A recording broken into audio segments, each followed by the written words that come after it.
إن الحمد لله نحمده ونستعينه ونستغفره ونعوذ بالله من شرور أنفسنا ومن سيئات أعمالنا. من يهده الله فلا مضل له ومن يضلل فلا هادي له. وأشهد أن لا إله إلا الله وأشهد أن محمدا عبده ورسوله. يا أيها الذين آمنوا اتقوا الله حق تقاته ولا تموتن إلا وأنتم مسلمون. يا أيها الناس اتقوا ربكم الذي خلقكم من نفس واحدة وخلق منها زوجها وبث منهما رجالا كثيرا ونساء واتقوا الله الذي تساءلون به والأرحام إن الله كان عليكم رقيبا. يا أيها الذين آمنوا اتقوا الله وقولوا قولا سديدا يصلح لكم أعمالكم ويغفر لكم ذنوبكم ومن يطع الله ورسوله فقد فاز فوزا عظيما. أما بعد فإن خير الحديث كتاب الله وخير الهدي هدي محمد صلى الله عليه وسلم وشر الأمور محدثاتها وكل محدثة بدعة وكل بدعة ضلالة وكل ضلالة في النار. أعوذ بالله من الشيطان الرجيم. بسم الله الرحمن الرحيم. يا أيها الذين آمنوا كتب عليكم الصيام كما كتب على الذين من قبلكم لعلكم تتقون أياما معدودات. رب اشرح لي صدري ويسر لي أمري واحلل عقدة من لساني يفقه قولي. رب زدني علما. اللهم صل على محمد وعلى آل محمد كما صليت على إبراهيم وعلى آل إبراهيم إنك حميد مجيد. اللهم بارك على محمد وعلى آل محمد كما باركت على إبراهيم وعلى آل إبراهيم إنك حميد مجيد. محترم حاضرین جمعہ، اسلامی بھائیوں، بزرگوں، نوجوانوں، عزیز بچوں اور پردہ نشین خواتین اسلام، آج کے جمعہ کے لیے جو موضوع جمعیت کی طرف سے منتخب کیا گیا ہے وہ ہے رمضان کے فضائل و مسائل۔ اس موضوع سے متعلق بہت سی چیزیں آپ کے علم میں ہیں، لیکن کچھ ایسی چیزیں ہیں جن کا تذکرہ کرنا آپ کے سامنے ضروری ہے، اور تاکہ آپ کے علم میں یہ باتیں تازہ ہو جائیں، آپ کے دماغ میں یہ باتیں پھر سے آ جائیں، اور اللہ رب العالمین کے فرمان کے تحت آپ کو یاد کرایا جائے تاکہ آپ کے اندر عمل کرنے کا جذبہ پیدا ہو سکے۔ تو رمضان کے فضائل اور مسائل کے حوالے سے سب سے پہلی بات جو ہے وہ یہ کہ رمضان کے مہینے کے روزے یہ فرض ہیں، اور صرف فرض نہیں ہے بلکہ رمضان کا روزہ رکھنا یہ اسلام کا ایک اہم رکن بھی ہے۔ اسلام کے 5 ارکان میں سے ایک رکن یہ ہے وصوم رمضان، رمضان کے مہینے کا روزہ رکھنا۔ تو اگر کوئی بندہ اپنی زبان سے، اپنے عمل سے اس کا انکار کرتا ہے تو اسے اپنے اسلام کی، اپنے ایمان کی خیر منانی چاہیے۔ اللہ رب العالمین نے فرمایا یا ایھا الذین آمنوا کتب علیکم الصیام، اے ایمان والو تم پر روزے فرض کیے گئے ہیں، اور اسی طریقے سے فرض کیے گئے ہیں جیسا کہ تم سے پہلے کے لوگوں پر فرض کیے گئے تھے۔ مقصد کیا ہے؟ لعلکم تتقون، تاکہ تمہاری زندگی کے اندر تقوی آ جائے، تاکہ تم اللہ سے ڈرنے والے بن جاؤ۔ اور یہ روزے کتنے دنوں کے ہیں؟ ایام معدودات، گنتی کے چند دن ہیں۔ اور پیارے رسول صلی اللہ علیہ وسلم نے اس کی وضاحت کی، فرمایا رمضان کے مکمل مہینے کا روزہ رکھنا یہ مسلمان پر فرض ہے۔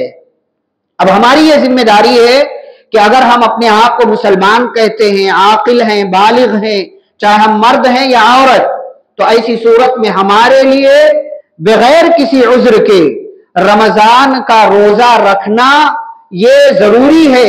اگر بغیر عذر کے آپ ترک کر دیتے، جان بوجھ کر چھوڑ دیتے ہیں، تو گویا کہ آپ اسلام کے ایک رکن کو، ایک پلر کو ڈھا رہے ہیں، اور اسلام کے ارکان سے آپ بغاوت کر رہے ہیں، اللہ کے اور اس کے رسول صلی اللہ علیہ وسلم کے فرمان سے آپ منہ موڑ رہے ہیں۔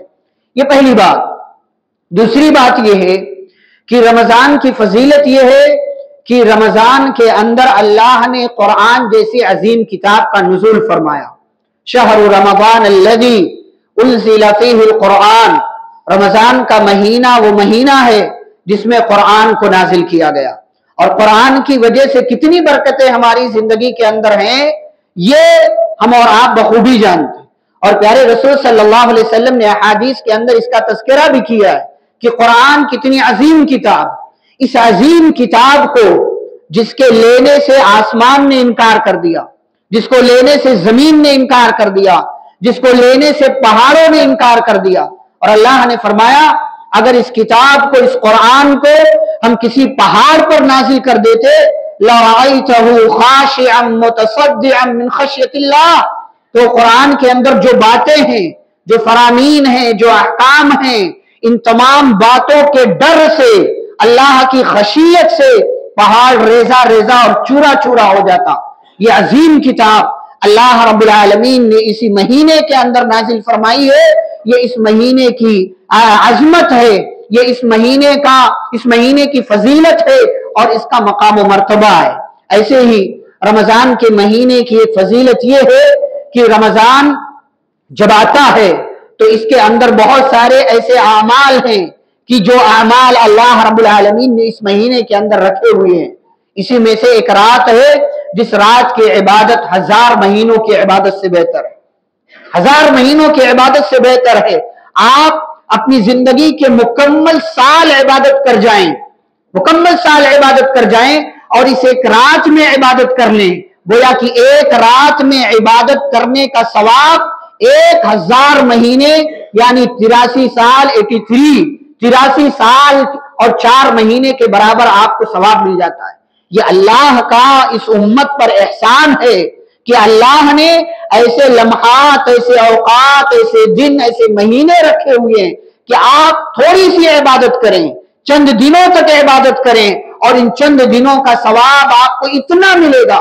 پرانی امتیں کئی 100 سال زندہ رہتی تھی، 200 سال، 300 سال، 400 سال، 500 سال کی عمریں ملتی تھی ان کو، اور اس امت کی عمر پیارے نبی صلی اللہ علیہ وسلم نے بیان کیا 60 سے 70 سال کی ایوریج عمر ہے۔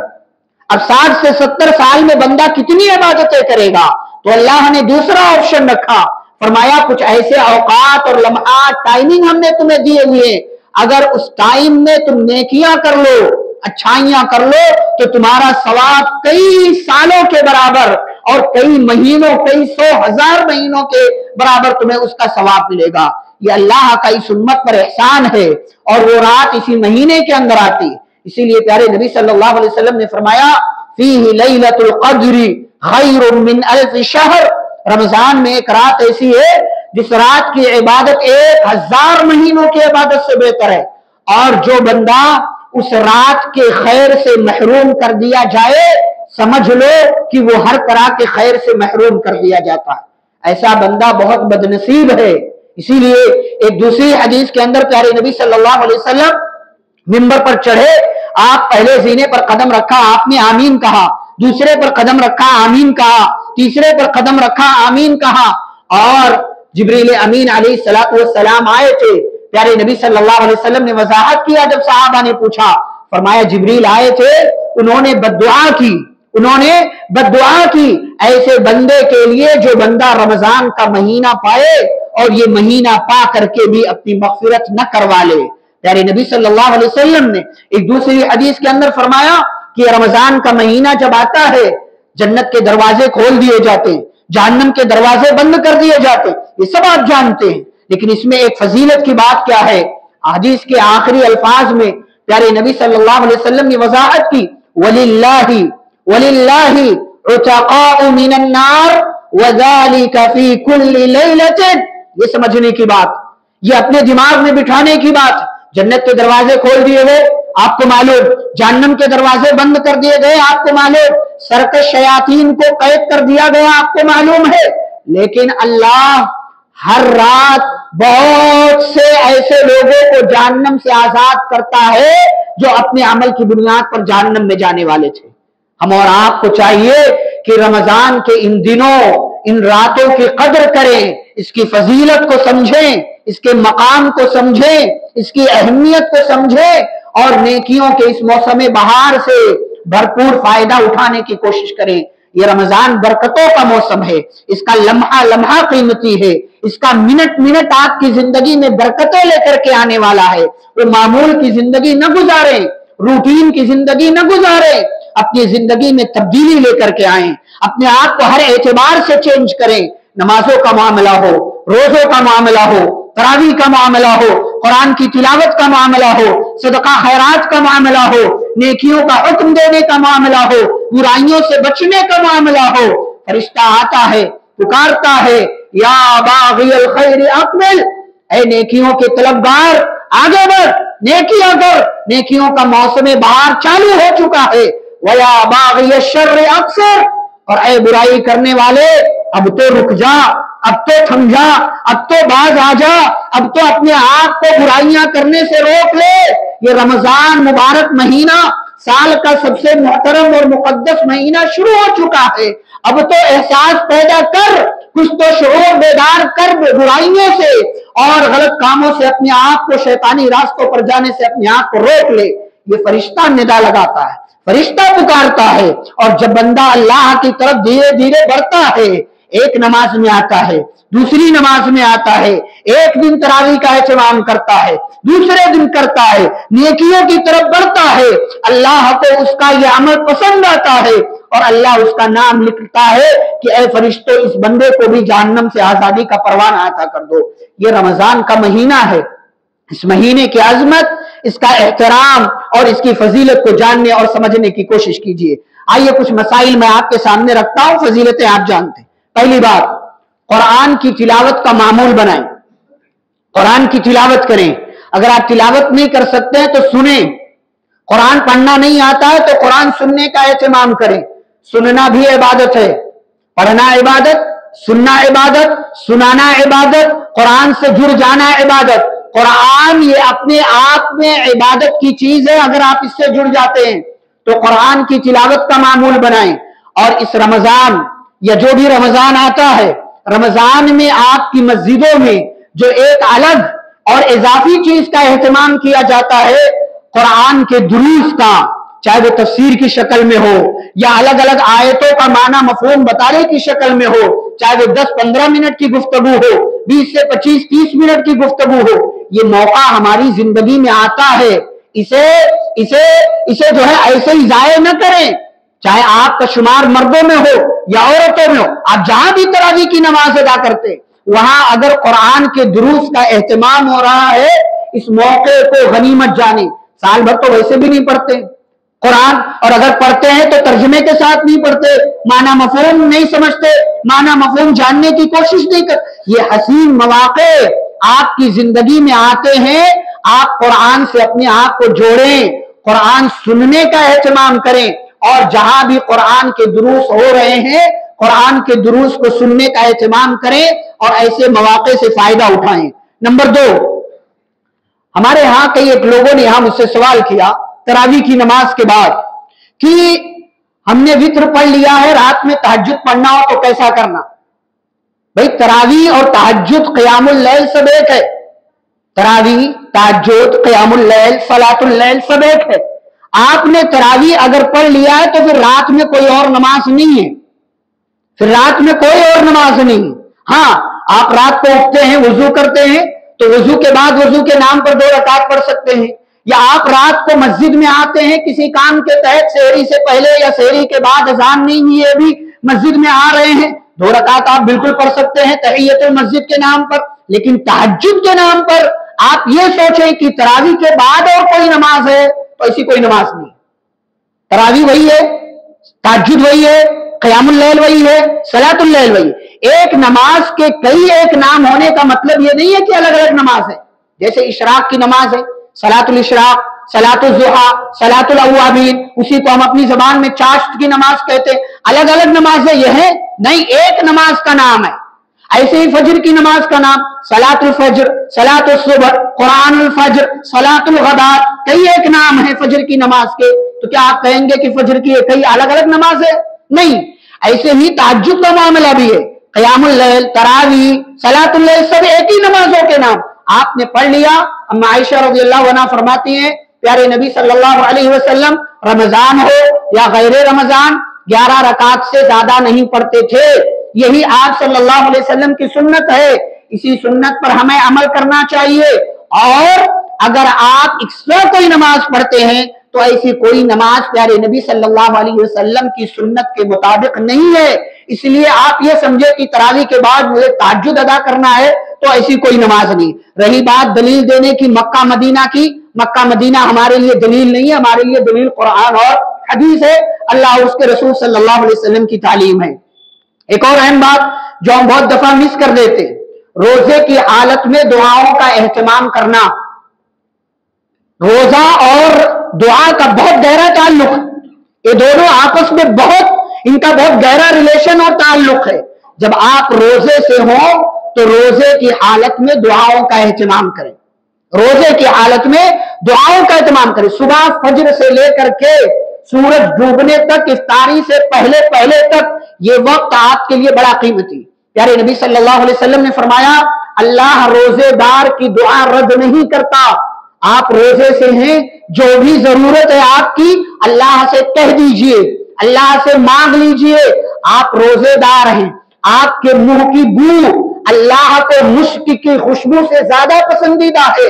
آپ سوچیں اس منہ سے جب کوئی الفاظ، کوئی دعا نکلے گا تو اللہ رب العالمین کو کتنی خوشی ہوگی. اللہ آپ کی اس دعا کو قبول کرے گا. ایسے ہی رمضان کے مہینے میں بہت سے ایسے مواقع ہیں. آج ہی فجر کی نماز میں نے یہ بات لوگوں کے سامنے رکھی کہ ہمارے لیے سنہرا موقع ہوتا ہے کہ ہم اس وقت میں اللہ سے خاص دعائیں کریں. اذان اور اقامت کے درمیان کا وقت یہ قبولیت کا وقت ہوتا ہے. عام حالات میں تو ہم دکانوں میں بیٹھتے ہیں، جماعت کا ٹائم دیکھ کر کے مسجد میں آتے ہیں الا ماشاءاللہ. لیکن رمضان کے مہینے میں الحمدللہ بہت سے لوگ پہلے آ جاتے ہیں. خاص طور سے سحر میں سنت پڑھ کر کے بیٹھ جاتے ہیں، یا تو قرآن کی تلاوت کرتے ہیں یا تو کچھ اور کرتے ہیں. قرآن کی تلاوت آپ اور وقت میں بھی کر سکتے ہیں. یہ جو اذان اور اقامت کے درمیان کا وقت ہے نا، اسے دعاؤں میں لگائیے. لا يرد الدعاء بین الاذان والاقامہ، اذان اور اقامت کے بیچ کی دعا رد نہیں کی جاتی.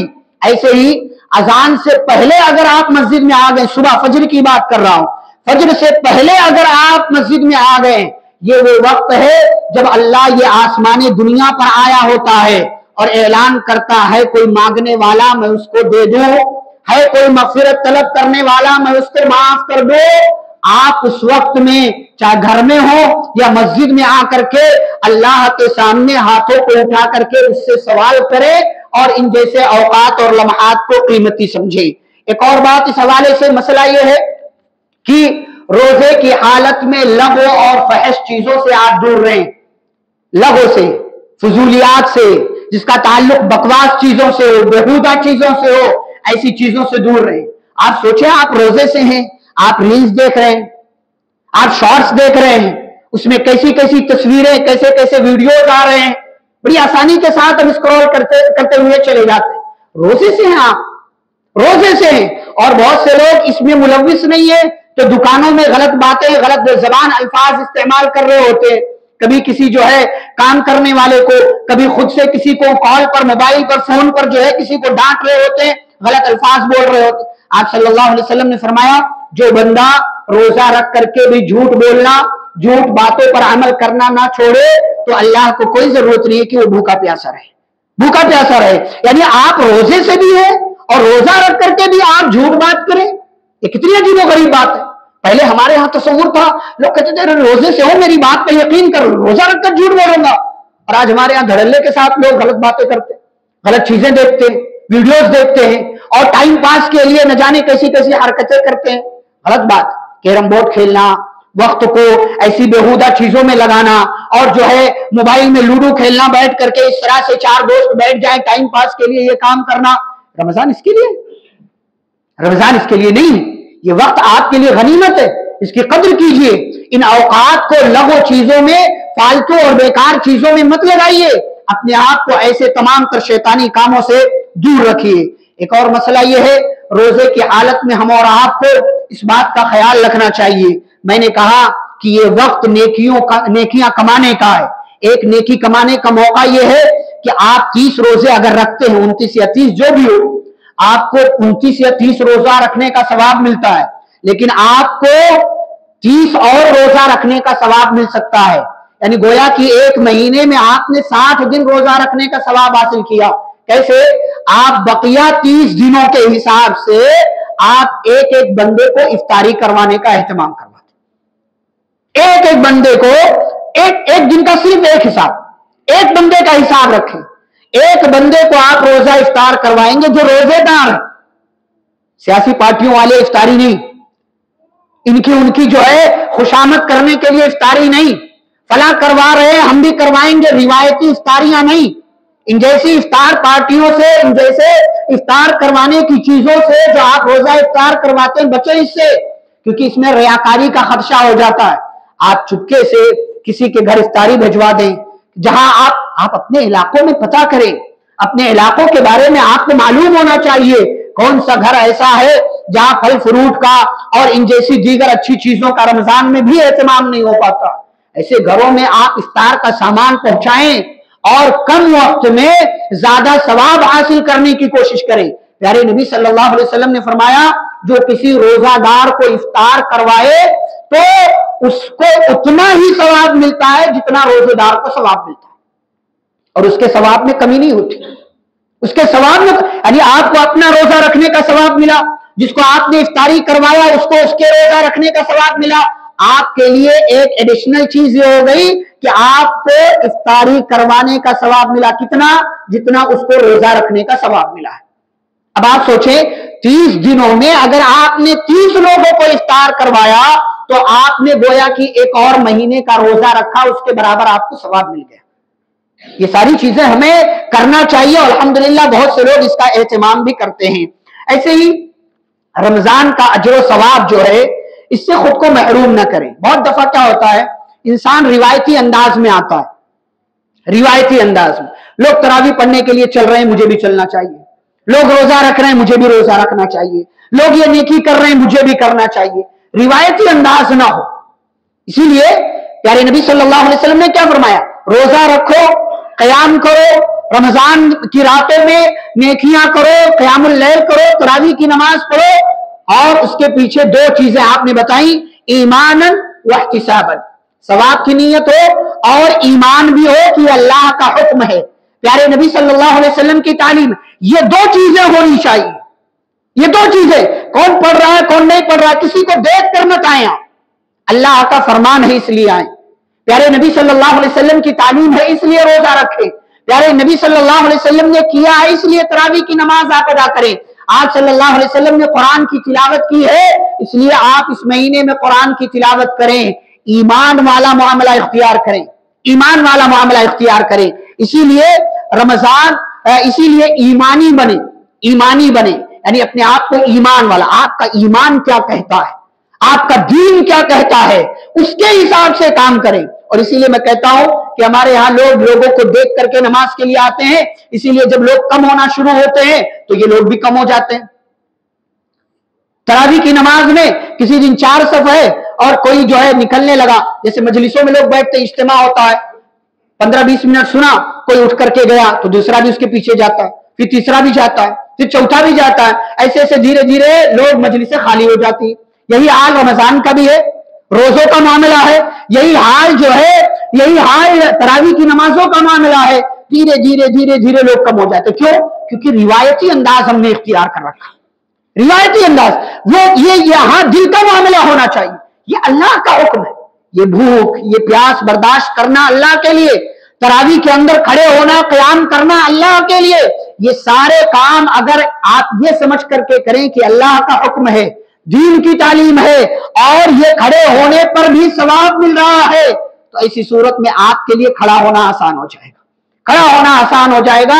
دیگر تمام دنیاوی کاموں کے لیے آپ مشقتیں برداشت کرتے ہیں، نیکیاں کمانے کے لیے بھی مشقتیں برداشت کریں۔ ایسے ہی رمضان کا مہینہ یہ کھانے کا اور ایسے ہی کمانے کا اور ایسے ہی جو ہے یہ وہ یہاں وہاں جانے کا اور وقت گزاری کرنے کا مہینہ نہیں ہے. ہمارے یہاں دیکھیں آپ کے یہاں تو خاص طور سے شہر میں کھانے کا اتنا معمول بنا رکھا, بقیہ 11 مہینے بھی کھاتے ہیں, رمضان میں بھی کھاتے, اتنا کھانے کا معمول بنا رکھا. یہ نیکیوں کا کھائیے, ٹھیک ہے, مسئلہ نہیں, اللہ نے نعمتیں دی ہیں, کھائیے, لیکن آپ کھانے کے پیچھے ہی لگے ہوئے. عورتیں کچن میں ہی ہیں, مغرب سے پہلے بھی کچن میں, مغرب کے بعد بھی کچن میں, ان کا عشاء تک کا وقت کچن میں جاتا ہے. بھائی وہ عبادتوں کے لیے وقت کب نکالیں, ان کو ٹائم دیجیے, اپنے کھانے کی روٹین میں تھوڑی سی تبدیلی لے آئیے اور اس طریقے کے مواقع سے فائدہ اٹھانے کی کوشش کیجیے. یہ رمضان ٹریننگ کا مہینہ ہے کہ آپ بھوک کیسے برداشت کر سکتے ہیں, آپ پیاس کیسے برداشت کر سکتے ہیں, آپ اپنی شہوت پر کنٹرول کیسے کر سکتے ہیں. یہ ٹریننگ کا مہینہ ہے کہ آپ کو ضرورت پڑے تو آپ اپنی خواہشات پر قابو کیسے پا سکتے ہیں. یہ رمضان ٹریننگ کا مہینہ, یہاں سے ٹریننگ لیجیے. لیکن مسئلہ یہ ہے کہ ہم اور بہت ساری ایسی چیزیں اضافی اپنے بدن پر لاد لیتے ہیں کہ پھر اس کا بوجھ ہمارا بدن برداشت کرتا ہے. یہ چیزیں نہیں ہونی چاہیے. ایسے ہی رمضان کے تعلق سے ایک مسئلہ کہ رمضان کی راتوں میں آپ اپنی خواہش اپنی بیوی سے پوری کر سکتے, یہ حلال ہے, لیکن دن میں اگر آپ کریں گے یہ بہت بڑا گناہ, روزے کی حالت میں یہ بہت بڑا گناہ ہے. اللہ نے راتوں میں اس کی اجازت دی ہے. اور ایسے ہی آپ یہ دیکھیں کہ آپ صبح سے لے کر کے شام تک یعنی فجر طلوع ہونے سے وقت ہو گیا, اذان کی آواز آ گئی, کھانا پینا بند. ہاں اگر کسی کو ضرورت ہے جب تک اذان ہو رہی ہے کھا سکتا ہے, پی سکتا ہے, حرج نہیں ہے. لیکن آپ اسی ٹائم پہ روزانہ اٹھے, معمول بنا لے کہ نہیں ابھی اذان ہونے میں 2 منٹ باقی ہے, اٹھوں گا فٹافٹ کھا لوں گا, جب تک اذان ہوگی میرا ختم ہو جائے گا. یہ معمول نہیں ہونا چاہیے, یہ معمول نہیں ہونا چاہیے. یہ رخصت اس کے لیے ہے کہ جو دیر سے اٹھ رہا ہے کسی دن مجبوری میں اور وہ کھانا شروع کیا, اذان ہونے لگی, ٹھیک ہے, کوئی مسئلہ نہیں, اپنی حاجت کو اپنی ضرورت کو وہ پوری کر لے.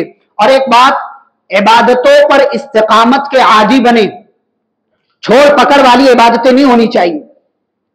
آج پڑھا کل نہیں پڑھا, کل پڑھا پرسوں نہیں پڑھا, نرسوں چھوڑ دیا, یہ کیا وہ کیا. ہمارے یہاں دیکھیں ایک ٹرینڈ سا بن گیا ہے, شروع کے 7-8 دن لوگ آئیں گے, بیچ کے 10-11 دن رخصت لے لیں گے, پھر آخری عشرے میں شروع ہو جائیں گے, اور پھر آخری عشرے کے لاسٹ کے 2-3 دن میں پھر سے غائب ہو جائیں گے, وہ شاپنگ کے دن ہو جاتے. یہ عبادت پر استقامت, یہ طریقہ نہیں ہونا چاہیے. صحابہ پیارے نبی صلی اللہ علیہ وسلم رمضان کے شروع عشروں کے مقابلے میں آخری عشرے میں اور زیادہ آپ صلی اللہ علیہ وسلم تیار ہو جاتے تھے عبادتوں کے. لیکن ہم اور دوسری چیزوں کے لیے اپنے آپ کو تیار کرتے ہیں. عبادتوں پر استقامت اختیار کریں, جمے رہیں. ایک بار آپ نیکی کرنا شروع کریں, کرتے جائیں, اور نیکیوں میں ایک دوسرے سے آگے بڑھنے کی کوشش کریں. نیکیوں میں ایک دوسرے سے آگے بڑھنے کی کوشش کریں, چاہے مسجد کی مدد کا معاملہ ہو, قرآن کی تلاوت کا معاملہ ہو, اور ایسے دیگر عبادتیں کرنے کا معاملہ ہو. کوئی اگر 1 نیکی کر رہا ہے آپ 2 کیجئے, کوئی 10 کر رہا ہے آپ 12 کیجئے, کوئی 20 کر رہا ہے 25 کیجئے. عبادتوں میں آگے بڑھنے کا جذبہ ہونا چاہیے, جیسا کہ صحابہ کے یہاں. یہ طریقہ ہمارے یہاں نہیں ہے. پیارے نبی صلی اللہ علیہ وسلم کے پاس غریب صحابہ آئے اور کہنے لگے اللہ کے نبی صلی اللہ علیہ وسلم مالداروں کے اجر و ثواب میں اضافہ ہو گیا, وہ ان کی نیکیاں بہت زیادہ ہو گئی. پیارے نبی صلی اللہ علیہ وسلم نے فرمایا کیا معاملہ ہے؟ کہا کہ دیکھیں وہ بھی روزہ رکھتے ہیں, ہم بھی روزہ رکھتے ہیں, وہ بھی نماز پڑھتے ہیں, ہم بھی نماز پڑھتے ہیں, لیکن وہ صدقہ دیتے ہیں, ہمارے پاس مال نہیں, ہم صدقہ نہیں دے پاتے. آپ صلی اللہ علیہ وسلم نے فرمایا اچھا ٹھیک ہے, اس مسئلے کا حل یہ ہے کہ جاؤ ہر نماز کے بعد 33 مرتبہ سبحان اللہ, 33 مرتبہ الحمدللہ اور 34 مرتبہ اللہ اکبر کہہ لو, تمہارا ثواب ان کے برابر پہنچ جائے گا. گئے, کرنے لگے, مالداروں کو بھی معلوم ہو گیا, انہوں نے بھی اس پر عمل کرنا شروع کر دیا. پھر سے یہ غریب لوگ پیارے نبی صلی اللہ علیہ وسلم کے پاس آئے اور کہنے لگے اللہ کے نبی اب یہ عمل بھی انہوں نے کرنا شروع کر دیا. آپ نے فرمایا ذالک فضل اللہ یؤتی من یشاء, یہ اللہ کا فضل ہے, جس کو چاہتا عطا کرتا ہے, اور اللہ بڑے فضل والا ہے. اب میرے پاس کوئی حل نہیں, اللہ سے فضل مانگو, اللہ رب العالمین فضل عطا کرنے والا ہے, مہربانیاں نازل کرنے والا ہے. تو یہ معاملہ ہونا چاہیے. ایسا نہیں ہے کہ ارے ہاں ہمارے پاس تو بہت نیکیاں ہیں. بعض دفعہ ہم نیکیوں میں بھی ایک دوسرے سے جو ہے موازنہ کرتے, اچھا یہ بندہ ہے, اس نے تو حج نہیں کیا, میں نے حج کیا, اس نے عمرہ نہیں کیا, میں نے عمرہ کیا, میرا ثواب اس سے زیادہ, خوش. یہ شیطان آپ کو غرور میں ڈالتا ہے. ایسی نیکیوں پر آپ کو غرور نہیں ہونا چاہیے.